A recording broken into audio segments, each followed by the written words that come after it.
He told me about this thing called ozone, which I had not heard of before. Okay. But my inquisitive mind in prior years, I'd messed around with negative ion generators for that water and then took a couple of gulps.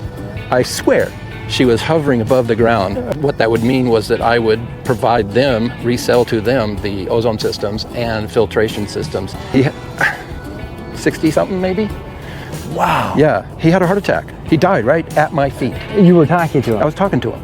I worked 2 jobs for 7 or 8 years. So I got a poster of a Corvette, poster ESOB. And I was a bachelor, put it up on my wall, bachelor stuff. Yeah. We have everything we need, everything we need to produce a product that these people are saying they want. Why wouldn't we do it? So that was the beginning of our cartridge-based water treatment. Gotcha. Yeah. Okay. Yeah. So, all right. And company's headquartered out of Cle Elum. Yep. You're distributing throughout North America, working directly with plumbers, and servicing homeowners. Yes. So, how did you get started? Because I think you've got a unique story there with how did you actually start this business? Well, you want the long version, short version, or the medium version?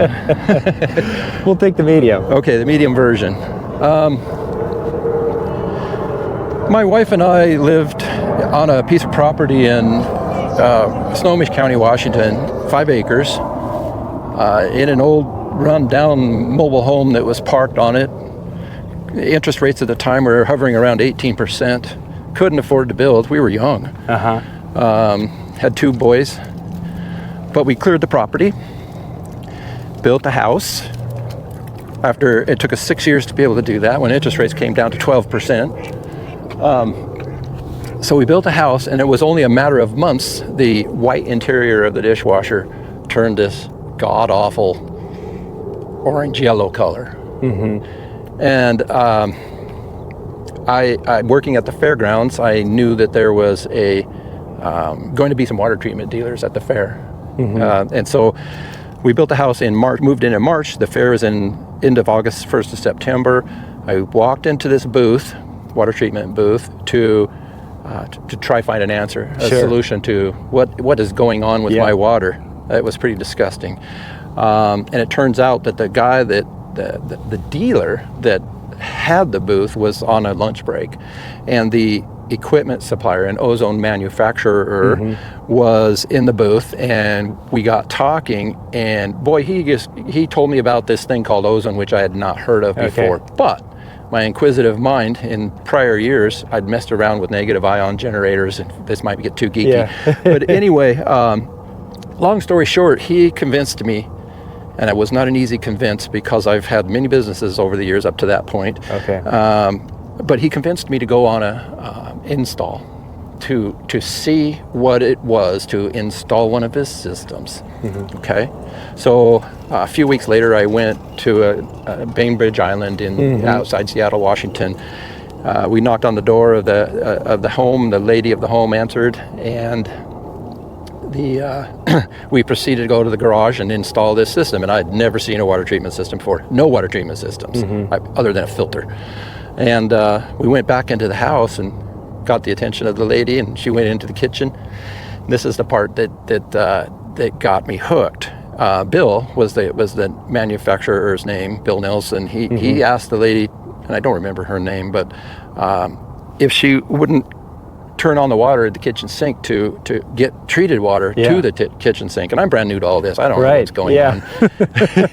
And the lady's like, okay. She turns it on, and we talk for a minute or so, and then he asks her if she has a clear glass. Okay, yeah, I do. And she reaches into the cupboard and she gets a glass, and she says, he said to her, would you mind, fill the glass up? And she says, with that water, and yeah, with that water. And she's like, okay. And she does, and she's looking at it, and the way she looked, like a double take. I mean, I don't know her water. I don't know, again, I don't know what's going on, but a double take. And then Bill asked her to smell it and then to taste it, to get a sip of it. This water, she says, this water. And she smells it, and you could just see, I swear, you could see the weight of her body starting to come off the ground. And when she took a little sip of that water and then took a couple of gulps, I swear, she was hovering above the ground. She was so happy. She was so, look at that, I got goosebumps. I get goosebumps every time I tell this story. Wow. I knew right then, at that point, that this was something I needed. I needed more of this. I needed to make people happy. I wanted this in my life. So that's how I started the business. I started installing ozone systems and then got to installing so many of them. This ozone manufacturer at the time, and ozone was very new in the residential world. He was not a very big company. He ended up asking me if I'd be interested in taking on all of his plumber accounts.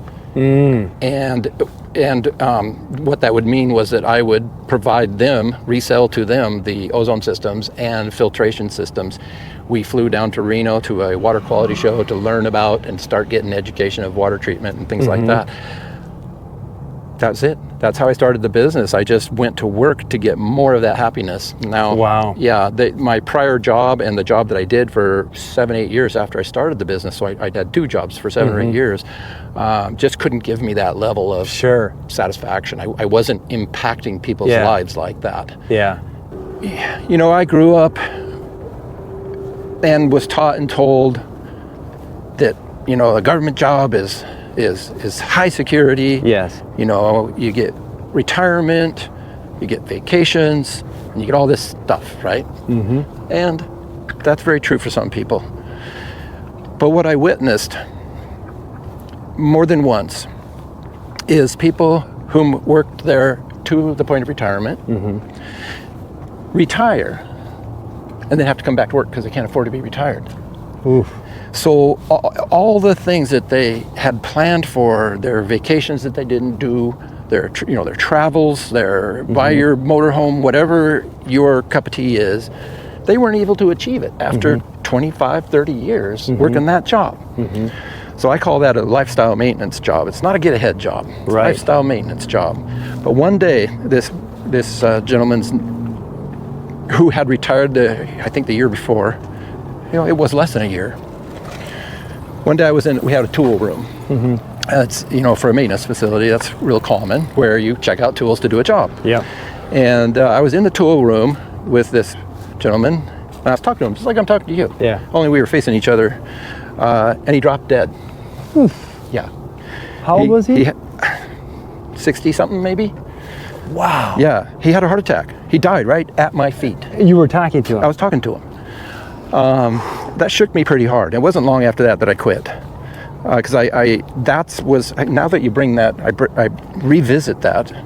I recollect that was probably one of the big keys to it's time to move on, because I don't want that to be me. I don't want to work, and die. You know. So I doubled down, right? I had 2 jobs, but eventually I quit that job so that I would have some potential for greater happiness, making people happy, and for, you know, to live my dreams. And so, I don't want to. Another time when we have to, 3 times we moved warehouses to bigger warehouses. Each one of those, something's working. Products are expanding. The amount of products we're selling is expanding. Everything's expanding. Another big one was when so over in Clay Elum, we don't rent. We don't pay anybody. You own the building. We bought the land, designed it, built the building to do what we do, and so that was another one in that the banks trusted me.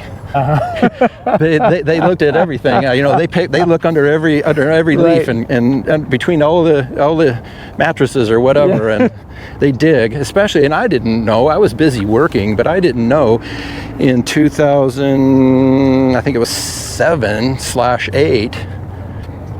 You know, that's when we were getting the financing. We were building, and then we occupied in March of 9. I didn't know there was a housing crisis. This is a town of 2,000 people in the mountains. When I look back, I think to myself, wow, that bank in those economic conditions trusted me to borrow millions? Wow. You know, that was that was a good one, you know. So, me, my 2 brothers 3 of us were raised by my dad. So he had to work. We didn't have a lot. It's just the way it is. I'm not complaining. You know, I'm not complaining at all. But it makes me really proud to have created something from, I guess, from a vision, from a feeling that happened when I met that lady that was literally elevated off the ground with happiness. Yeah, I took that impression and created a business that delivers that. Yeah, that is so cool. Thank you. I appreciate that. And then not only to have created the business, but then also to be able to hand it off. Yes. To your to my son, yeah. And he fought it at first. I mean, I don't know if fought is the right word. As soon as I told him that I called him when he was working at Gallo, I told him that, remember I told you if I ever thought the time was right and it was time for you to come work for us, for the company? Yeah. I said, now's the time. He put in his 2 weeks notice. I don't know if it was that day or the next day, but he put it in and came right up. Now, being a smart kid, fresh college graduate, things got rough. Yeah. You know, I have my ways. He has his ways. But I think that's good in that things weren't super smooth because he got to witness firsthand that it takes work to make a business run. Sure. It is not something that you just let go and it just handles itself. At least not in my world. Right. So, yeah. Yeah. So what type of advice would you give to someone that wants to start their own business? I have advice first of all, I think you got to set a goal. I think you got to have passion. Can't dibble dabble, if that's a word. I use that. You can't just, meddle in it. You've got to commit. Don't be afraid to work. I worked 2 jobs for 7 or 8 years. So, and I didn't do it all by myself. I had a wife that was there also, so.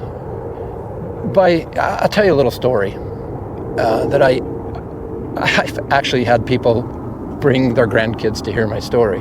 Okay. Because a lot of people don't think about or realize, or they aren't taught that life will just happen unless you've got a place to go, unless you've got a plan. And here's how mine went. And I think it was a big driver for my success, such that it is. In 1984, I got a poster of a Corvette, poster yay so big. And I was a bachelor, put it up on my wall, did bachelor stuff, that's how it goes. And I says to myself, I set a goal. And that goal, I wasn't married, I didn't have kids, didn't have a house, didn't have a real job, no career, any of that. I just, living, figuring stuff out. 22 years old, I think. And I said to myself, made a goal. One day, I'm going to buy a brand new Corvette. And I'm going to order it built the way I want it built. And I'm going to pay cash. And I'm going to drive it off the showroom floor. And I accomplished all of those. It took 33 years. 33 years. But having that goal, sometimes that goal is what can keep you going. Sure. It can keep you going. It's a commitment to yourself, a commitment to your future, a direction. So Gabe, if you wouldn't mind sharing a little more about some of the obstacles that you've encountered along the way. Well, in terms of obstacles, I'm going to talk about things that have held back, in my opinion, held back the growth or the potential of the company. Being afraid, probably number one, being afraid to lose what you have, to risk it, has held us back quite a bit. I think that if I had done a better job of hiring the right people, it was really hard in a small community like that. Sure. And we didn't have the internet like we do today. Right. It's not like you could hire somebody in a different part of the country to work for you like you can today. Gotcha. It just didn't happen. Yeah. I think that we would have been a lot more places if we would have just taken more risk. And before you take a risk, do your due diligence, try to get a vision, try to get some goals focused, and pull the trigger. Yeah. pull a trigger. Tell your wife you love her, and we're going on a journey.